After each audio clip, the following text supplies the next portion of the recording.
మనము యథాతథంగా జరుగుతున్నటువంటి పరిస్థితిని చూస్తున్నాం. అలాగే పులివెందుల ఒంటిమిట్టలో జరుగుతున్నటువంటి ఎన్నికల పరిస్థితి గమనించినప్పుడు ఒక పార్టీ మీద మరొక పార్టీ దుమ్మెత్తి పోసుకుంటున్నటువంటి పరిస్థితి.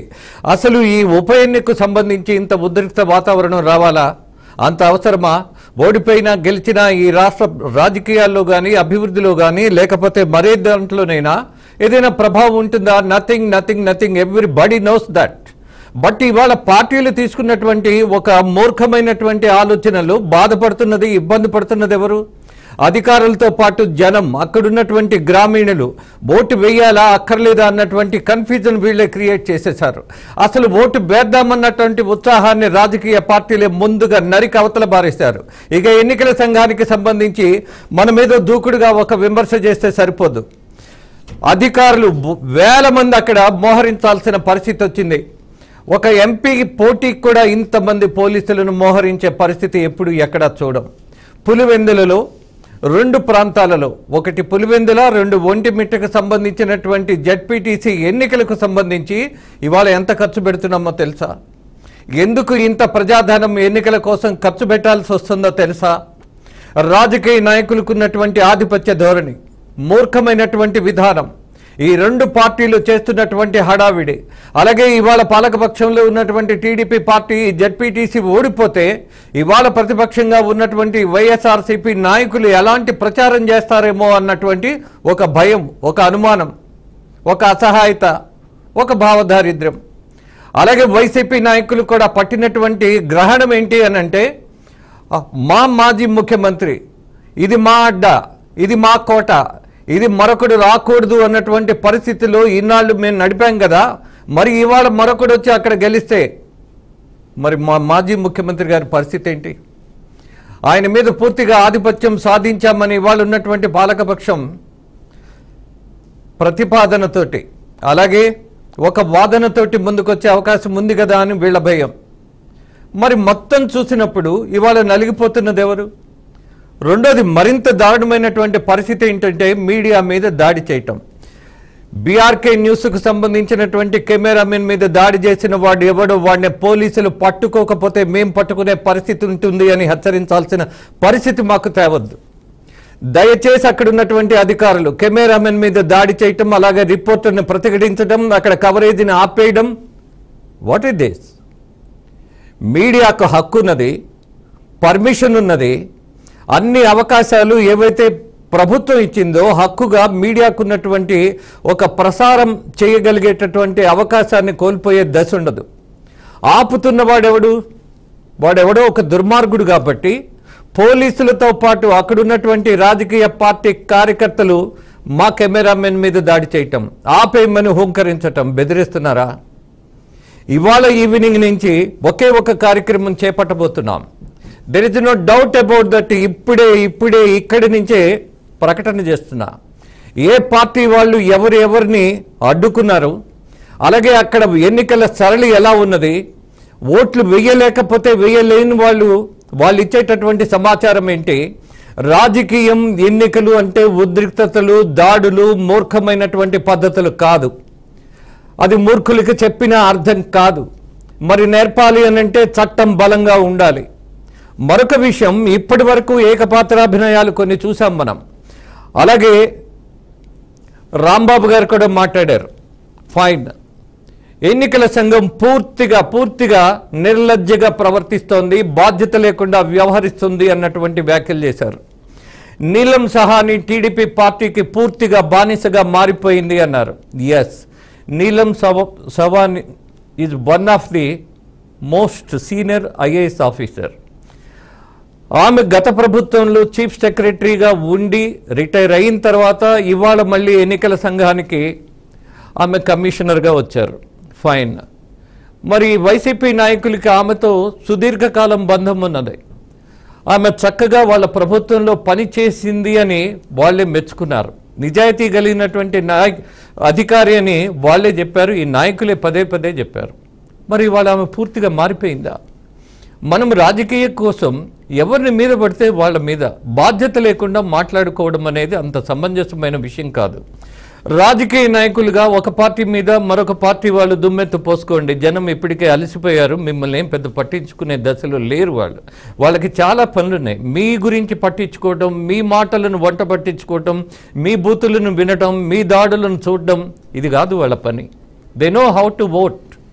అలాగే ముఖ్యంగా ఇవాళ జరిగినటువంటి సంఘటనలు ఉదయం నుంచి అన్ని పార్టీల వాళ్ళను ఎక్కడ ఎప్పుడు ఏ ఇబ్బంది వస్తుందో అన్నటువంటి ఒక డేగ కన్నుతో అధికారులు బాధ్యతగా వాళ్ళ కర్తవ్యాన్ని నిర్వహిస్తున్నారు. ఇక్కడ సీసీ కెమెరాలు ఉన్నాయి. ఎక్కడైతే పోలింగ్ బూతులు పెట్టారో అక్కడ సీసీ కెమెరాస్ పూర్తిగా ఆ ప్రాంతం మొత్తం యథాతథంగా చిత్రీకరిస్తున్నటువంటి పరిస్థితి ఉన్నది. చూయిస్తున్నట్టుగా కాదు, మొత్తం అక్కడ జరుగుతున్నటువంటి వ్యవహారం మొత్తం రికార్డ్ అవుతోంది. దాంతోపాటు వందల డ్రోన్స్ తిరుగుతున్నాయి. మనం ఏమైనా పాకిస్తాన్ మీద దాడికి వెళ్తున్నామా, లేకపోతే మన మీద పాకిస్తాన్ దాడి చేస్తుందా? ఇన్ని డ్రోన్ కెమెరాలు ఇటీవల సింధూర్ ఆపరేషన్లోనే కొన్ని ప్రాంతాల్లో ఉపయోగించలేదేమో అన్న పరిస్థితి కనిపిస్తోంది. మరి ఇవాళ ఎందుకు ఇక్కడ ఒంటిమిట్ట అలాగే పులివెందుల ఎంతమంది ఓటర్స్ ఉన్నారు? పులివెందుల్లో ఉన్నది కేవలం 10,601 మంది ఓటర్స్ ఉన్నారు. ఇక ఒంటిమిట్ట 24,606 మంది ఉన్నారు.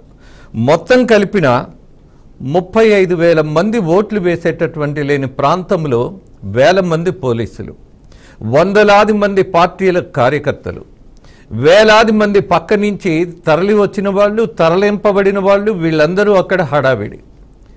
ఇక్కడ ఒకే ఒక సమస్య, అసలు రాజకీయాన్ని రాజకీయంగా పరిచయం చేయటం మర్చిపోయారు.